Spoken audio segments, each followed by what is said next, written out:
So, dear friends, once again it's hearty welcome. Today we are going to study about the second major way of reproduction seen among animals, that is sexual reproduction. So let us talk and let us start the study of sexual reproduction in animals.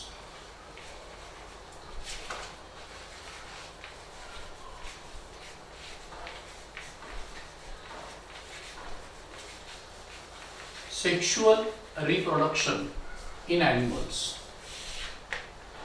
Now all of you are very well known what is sexual reproduction, because in previous chapter also we have studied about the asexual and sexual reproduction in plants, and at that time we have already discussed about the main features of sexual reproduction. Then here we are going to talk briefly about the main features of sexual reproduction. We know that the sexual reproduction is considered as advanced and quite complex mode of reproduction. Sexual reproduction is considered as advanced and complex mode of reproduction. Complex mode of reproduction.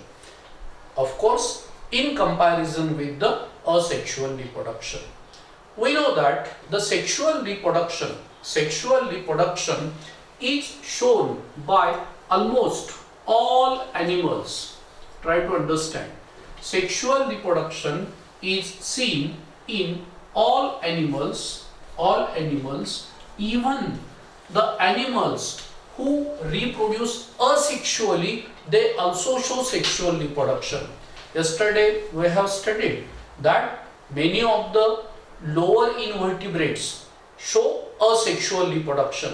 So those animals who reproduce asexually, they can also show sexual reproduction, except few protozoans like amoeba and euglena. It means in amoeba and euglena sexual reproduction is not seen. Now what is sexual reproduction? Name itself indicate. We know that sexual reproduction is the mode of reproduction in which sexes or sex cells, that is nothing but the gametes are involved. Gametes are involved. That is male and female gametes are involved. In another word, we can say that the sexual reproduction involves the meiosis as well as mitosis. You know that meiosis takes place at the time of gametogenesis. It means the sexual reproduction, it involves the gametogenesis, process of formation of gametes. Gametogenesis and fertilization, that is union of male and female gametes, which leads to the formation of zygote. So sexual reproduction is the mode of reproduction which involves the meiosis, that is gamete formation, gametogenesis, as well as fusion of gametes, that is fertilization, which leads to the, we can say, formation of zygote. Now mostly during sexual reproduction, two individuals of opposite sex are involved. Mostly, I am not saying always, mostly in sexual reproduction, two individuals of opposite sex are involved. Two sexes are involved.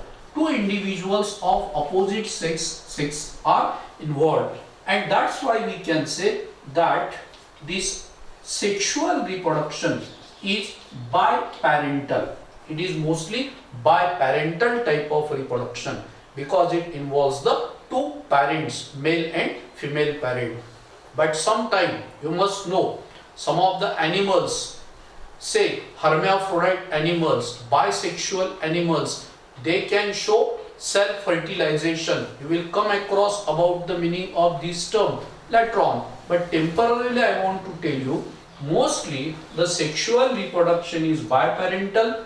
It means the sexual reproduction, it involves the two parents, two individuals of opposite sex. Sometimes only one parent can perform the sexual reproduction. Hermaphrodite, bisexual animals can perform the sexual reproduction. Now, during sexual reproduction, as I told you few minutes before, that it is quite complex, it is quite complicated process, and that's why whatever individuals are produced,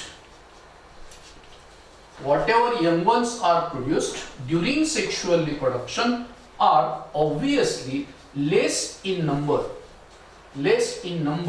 in a particular time span as compared to the asexual reproduction.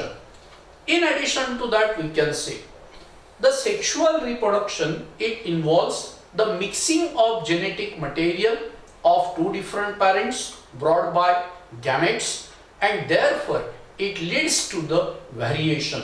It leads to the development of certain new characters in the offspring. And you know, variation always help, always support the process of evolution. Now, here I was talking about the general features of sexual reproduction. Now you must know that in the life cycle of sexually reproducing animals, try to understand those animals who perform sexual reproduction. In such animals, in the life cycle of such animals, two distinct phases are seen. First phase is known as juvenile growth phase. Juvenile growth phase. Juvenile growth phase. And second is called reproductive maturity phase. Reproductive maturity phase. I said that the animals who perform sexual reproduction, they show two distinct phases in their life cycle, such as initial or first phase in the life cycle is called juvenile growth phase. Juvenile growth phase. And second phase is called reproductive maturity phase. Very simple. Juvenile growth phase. Juvenile growth phase, it involves the physical growth of individual since birth. Physical growth of individual since birth.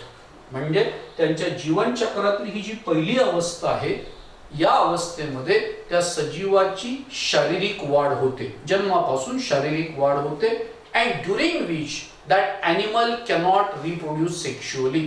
अर्थात या juvenile growth phase मध्ये तो सजीव, तो प्राणी हा sexual reproduction, लैंगिक प्रजनन करू शकत नाही, करत नाही.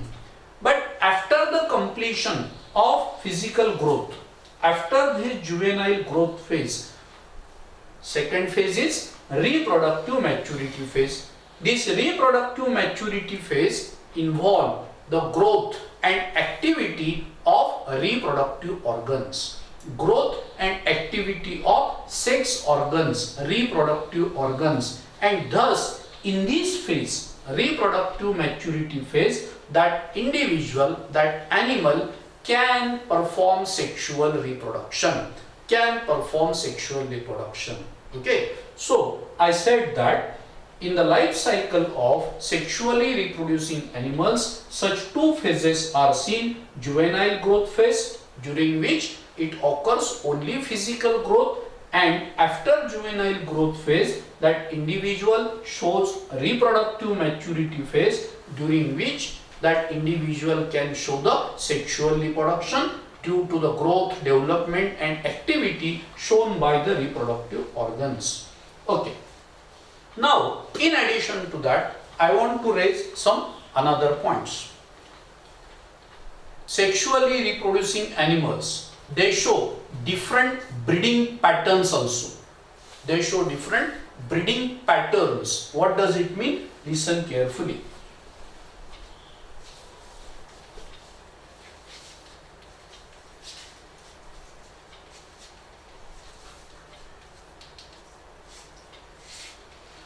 breeding patterns. Means what? Let me explain you. There are certain animals which show successful mating and sexual reproduction only in certain times or certain seasons of the year.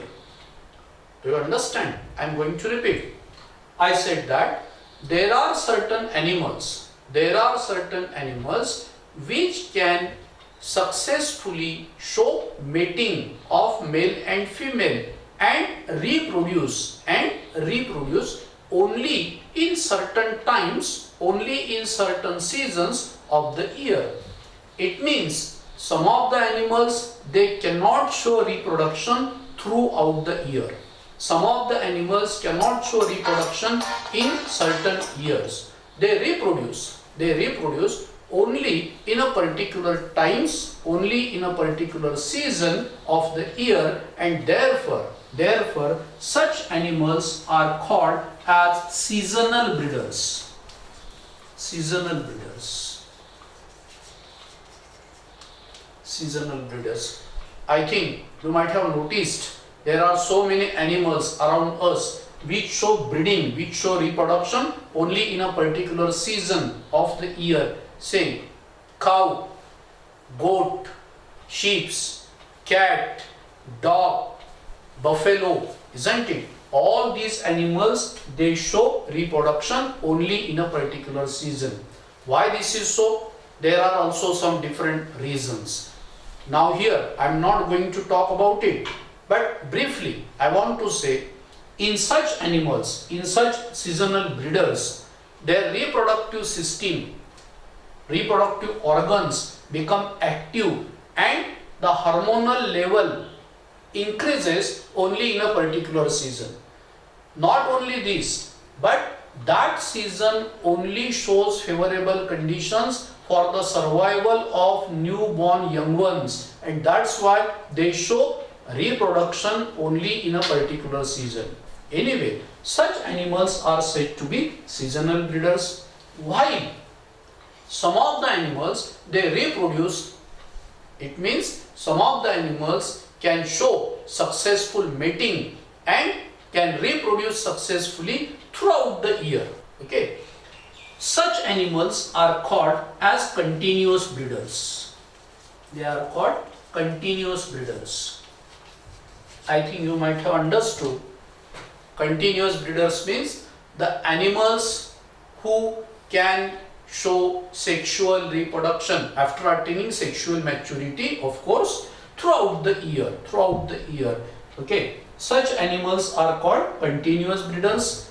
For example, human being, continuous breeder. Apes are also continuous breeders. Mind well. Do you know? Apes means gorilla, chimpanzee, orangutan, all these are apes, and human being are continuous breeders.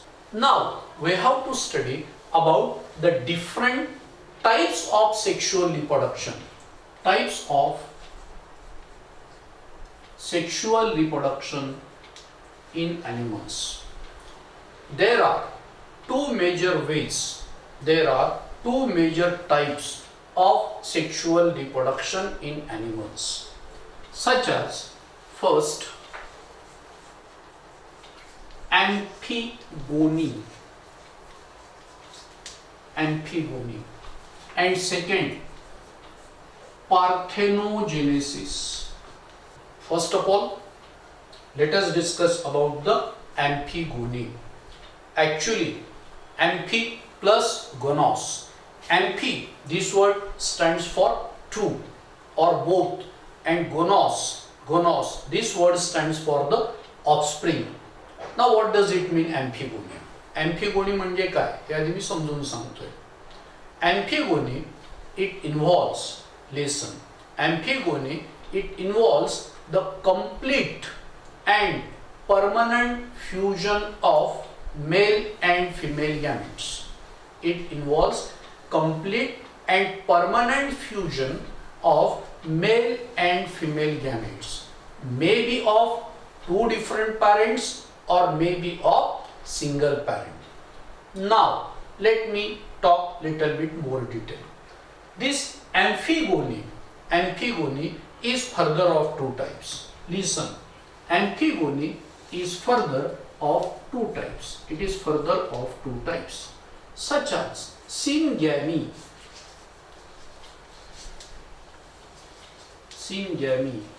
and second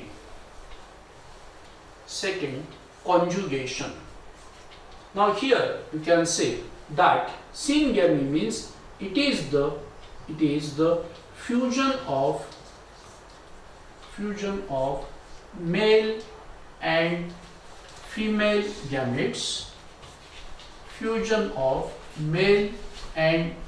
gametes, to form zygote. Very simple. Fusion of male and female gametes to form zygote. You know, this process is also called fertilization. Now syngamy, it is further of two types. Look, first exogamy and second endogamy. Exogamy and endogamy. Exogamy, it involves cross fertilization. Means what? Exogamy, it involves the fusion of male and female gamete of two different parents. Means here the male gametes are produced by male individual and female gametes are produced by female individual. It means the exogamy is biparental type of reproduction. Okay, that's why here I have written cross fertilization. You know, in human being exogamy is seen because we know human being is unisexual animal. Not human being, but there are all vertebrates, almost all vertebrates, they are unisexual. Second, endogamy. Endogamy, it involves self-fertilization.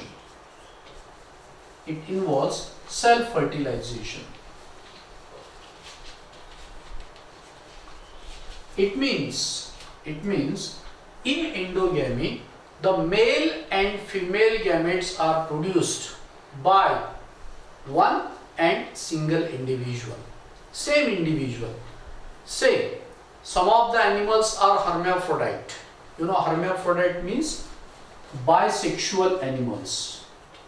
In 11th, we people have came across this term. Hermaphrodite means bisexual animal. Means single individual shows presence of male as well as female reproductive system in its body. Now in such hermaphrodite animals, the male and female gametes are produced in the body of same animal and fertilization takes place in the body of same animal, and that's why it is called self-fertilization or endogamy. Say for example tapeworm, Tinea solium or Tinea, whose genus is Tinea. Now come to the second type of amphigony. Amphigoनीचा दुसरा प्रकार आहे conjugation. Actually, this type of sexual reproduction is seen in paramecium and some other cygates. Paramecium, all of you are know paramecium, slipper shaped unicellular protozoon, presence of cilia. We don't have to study in detail about the entire mechanism of conjugation, but briefly I want to tell you, during conjugation, two paramecia, they lie close to each other.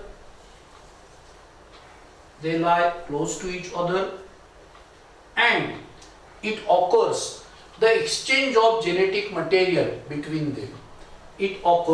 the exchange of genetic material between them. There is a detailed mechanism, but simply I want to tell you, during conjugation, two paramecia, these two individuals, they lie very close to each other. It occurs the exchange of their genetic material. Later on, they again separate from each other. Actually, this conjugation is necessary to regain their strength, to regain their vigorosity, which can be lost due to repeated binary fission. So here we have discussed about the amphigony. Now we have to discuss about the second type of sexual reproduction, that is parthenogenesis. Actually, parthenogenesis is considered as modification of sexual reproduction. It is modified method of sexual reproduction in animals. Modified way of sexual reproduction in animals. Parthenogenesis means it is the mode of reproduction in which new young ones are produced without fertilization of egg. New young ones are produced without fertilization of egg cell. Without fertilization. It means we can say briefly that parthenogenesis, it is the mode of reproduction in which new young ones are produced without fertilization. Now here the parthenogenesis, it is further of two types. Parthenogenesis, it is further of two types, such as natural parthenogenesis and second artificial parthenogenesis. Artificial parthenogenesis. First of all, let us talk about natural parthenogenesis. Now first of all, let us talk about the natural parthenogenesis. I already told you, natural parthenogenesis, it occurs naturally in some animals. Now this natural parthenogenesis is further of three types. Listen, it is further of three types, such as first one is called as complete or obligatory parthenogenesis. Complete or obligatory natural parthenogenesis. Let me explain you. Complete or obligatory natural parthenogenesis is seen in some animals. Say, for example, one lizard, rock lizard. Its scientific name is Lacerta sexicola. Rock lizard. Its scientific name is Lacerta sexicola. Now, in this animal, in this rock lizard, there are no males. Try to understand. If there is no male, there is no question of male gamete, and hence here the female individual, they lay the eggs, and that eggs directly develop into the new young one without fertilization. Hence we can say it is obligatory any compulsory type of parthenogenesis. Second type of natural parthenogenesis, incomplete type of natural parthenogenesis. It may be called as the cyclic parthenogenesis. Cyclic. It is seen in some animals. Say, in 11th we people have came across about the honeybees. You know, in honeybees, three different castes are identified. The queen bee, drone bee and worker bee. Queen and worker bees are females and drones are males.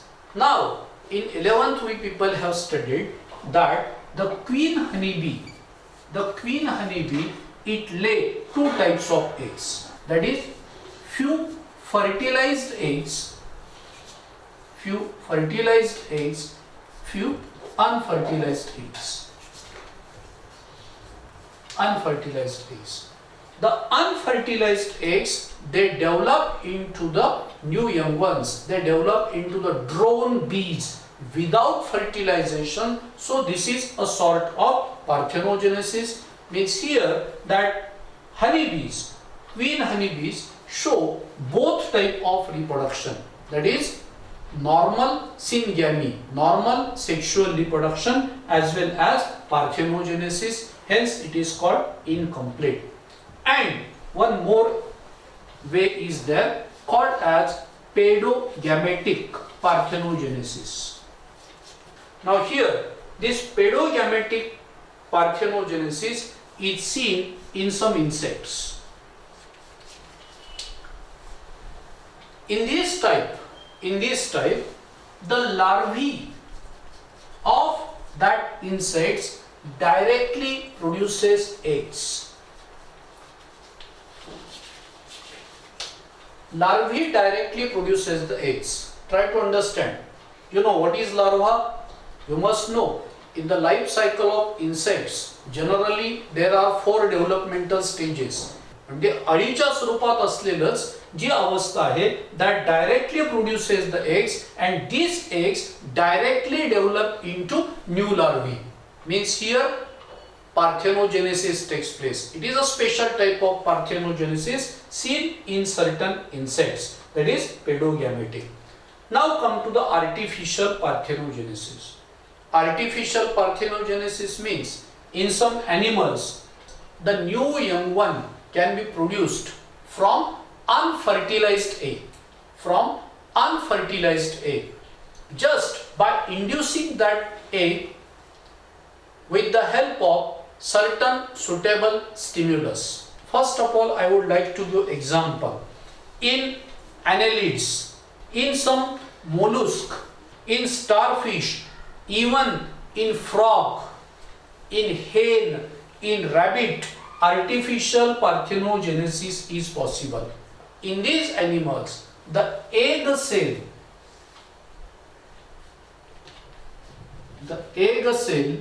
that is female gamete, is induced to undergo further development by providing suitable stimulus. ती जी अंडपेशी आहे, female gamete आहे, तिला induce केलं जातं पुढची वाढ घडून येण्यासाठी. Without fertilization, mind well, without fertilization, just by providing a particular stimulus, कुठली तरी विशिष्ट संवेदना त्या ठिकाणी दिली जाते आणि ज्यामुळे त्या एगची डेव्हलपमेंट सुरू होते आणि नवीन यंगवन हा तयार होऊ शकतो. मग तो जो स्टिम्युलस आहे, ती जी संवेदना आहे, that stimulus may be in the form of certain physical factors or may be in the form of some chemical factor. Say the pricking of pin,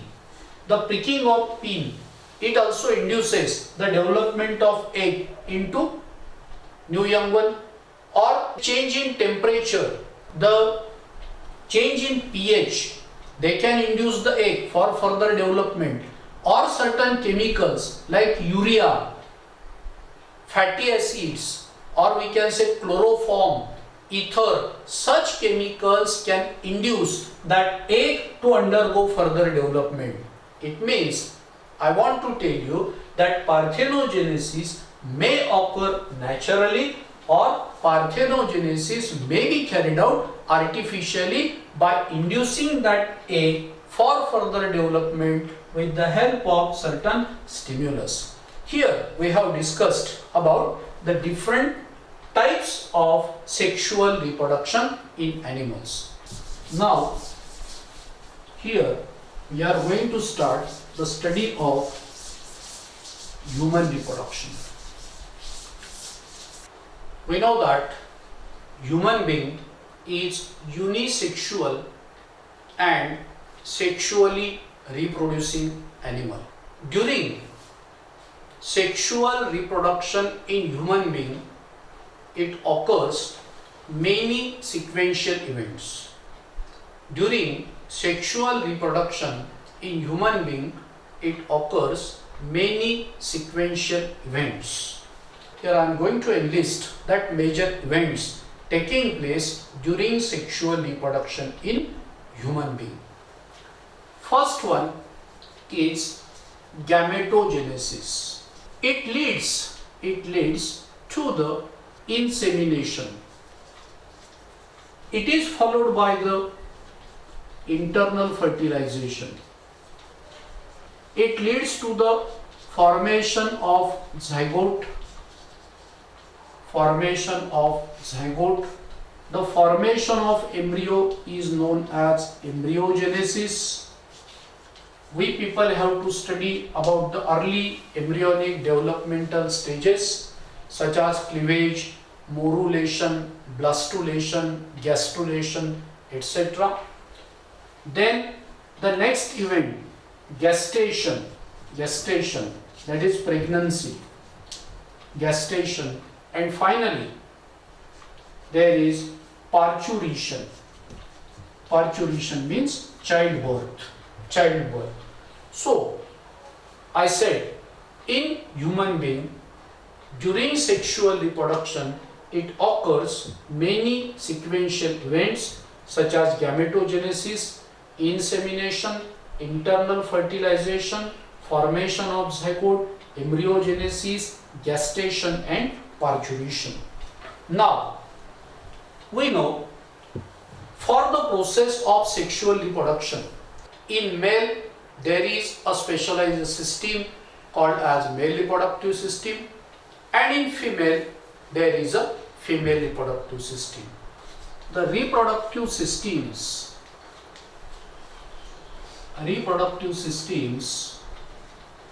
in male as well as female individual shows different organs, and they are divided into three groups: primary sex organs, secondary sex organs and accessory or secondary sex characters.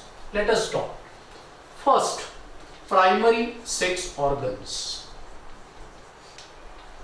Primary sex organs are called as gonads. Primary sex organs are called gonads. The male gonads are called testes. Male gonads are called testes and female gonads are called ovaries. Female gonads are called ovaries. So, testes in male and ovaries in female are called primary sex organs. They are called gonads. Now these testes and ovaries, these gonads are primarily responsible for the formation of gametes. They are responsible for the formation of gametes. You know, the testes produces male gametes, that is spermatozoa. Ovaries produces female gametes, that is ova or egg cells. In addition to that, these gonads, these testes and ovaries are also responsible for the secretion of sex hormones.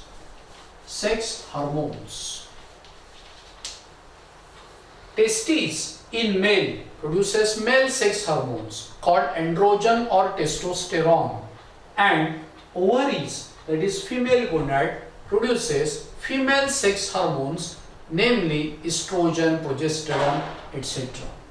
Then secondary sex organs. Secondary sex organs. Secondary sex organs include the different ducts and associated glands. Ducts and associated glands. Of course, these ducts, that is the tubes, they are responsible to carry the gametes up to the site of fertilization. Also, in female, it provides space for the growth and development of embryo. अर्थात secondary sex organs मध्ये वेगवेगळ्या प्रकारच्या ducts, नलिका आणि वेगवेगळ्या ग्रंथींचा समावेश होतो. या ज्या डक्ट्स आहेत, या ज्या नलिका आहेत, त्या नलिका, त्या डक्ट्स टेस्टिस आणि ओव्हरीने तयार केलेले जे गॅमेट्स आहेत ते फर्टिलायझेशनच्या ठिकाणापर्यंत वाहून नेण्याचं काम करणार. याच्या व्यतिरिक्त फिमेलमध्ये आपल्याला माहिती आहे that ducts provide space for the growth and development of embryo. In addition to that, secondary sex organs include different glands. वेगवेगळ्या ग्रंथी. We'll come across all those details later on. Say for example, in male there are presence of prostate glands, then bulbourethral gland, that is Cowper's gland, seminal vesicle. They secrete different materials.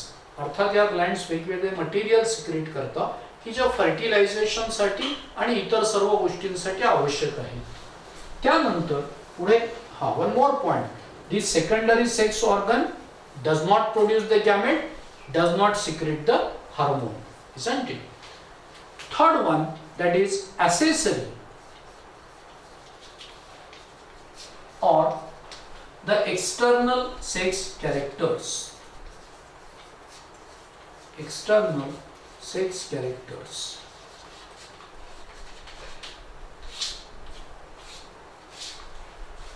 These are characters. Accessory or external sex characters are also called as secondary sex characters. Secondary sex characters as sexual dimorphic characters. Sexual dimorphic characters. It means these characters are external characters, actually visible characters. These characters help to distinguish male and female, externally. Of course, this secondary sex character, this sexual dimorphic character, develop in that individual only after puberty. Let's try to understand. These secondary sex characters or sexual dimorphic character develop in that individual only after puberty. Puberty means after attaining sexual maturity.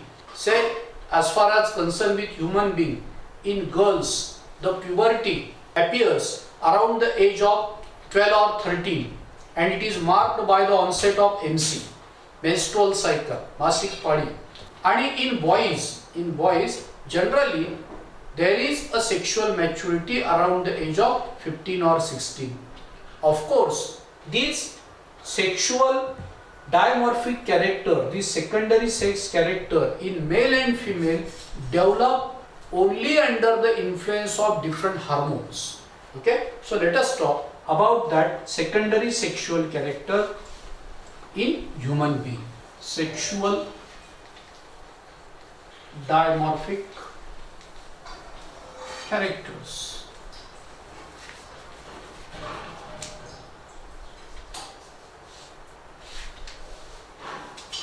I am going to mention these characters in the form of table.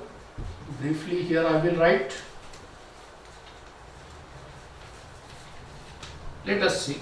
First character, the body build.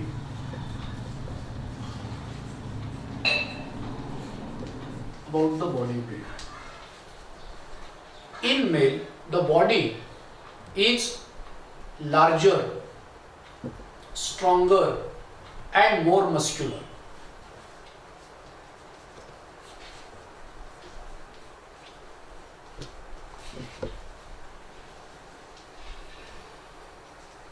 In females, we can say the body is comparatively smaller,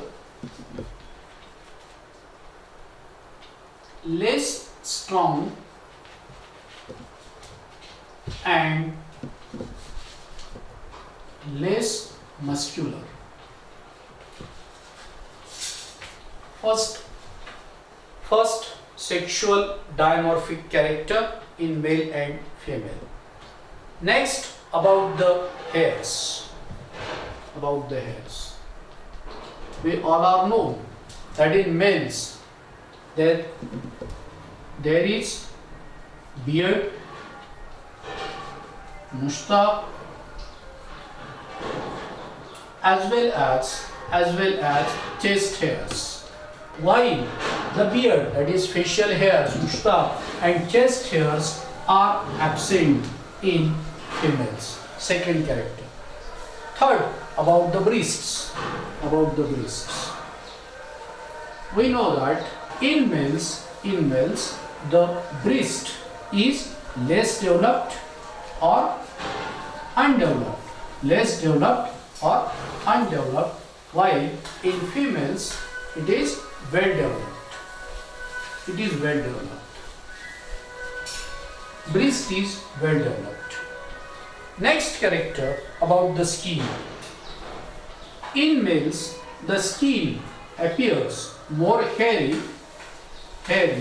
and coarse, while in females the skin is less hairy and soft. Next, about the shoulders. We know that in males the shoulder is quite broad, and comparatively in females the shoulder is narrow. The shoulder is broad and in females the shoulder is narrow. And exactly opposite about the pelvis. Pelvis in the sense hip region. In males the pelvis is narrow, shoulder is broad, but pelvis is narrow, and here in female the shoulder is narrow but pelvis is broad. Next, about the larynx. You know larynx, Adam's apple, isn't it? Voice box, sound box. So in males the larynx is more prominent. And we can notice that larynx as a small projection in the neck in male, but in female it is less prominent, less distinct.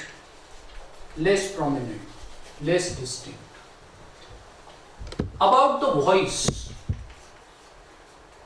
In males we know the voice is low pitched. The voice of males so low pitched, while in females the voice is high pitched. Another character, about the subcutaneous fat.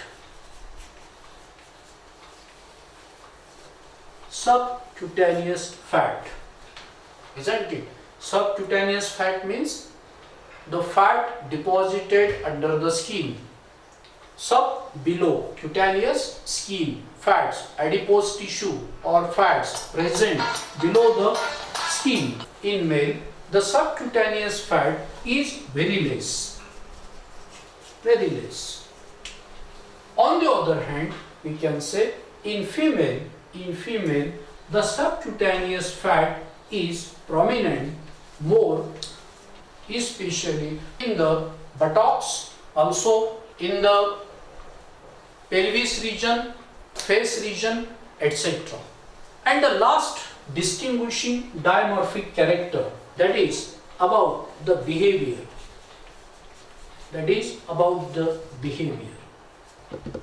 The male individuals always appear more aggressive, while the females appear less aggressive. So here in tabular form I have mentioned the sexual dimorphic characters in human being. Now we have to study about the male reproductive system, female reproductive system and all subsequent topics. So let us stop here for our today's lecture and just wait for forthcoming lecture for the study of next topic, that is male reproductive system. Thank you. Good luck.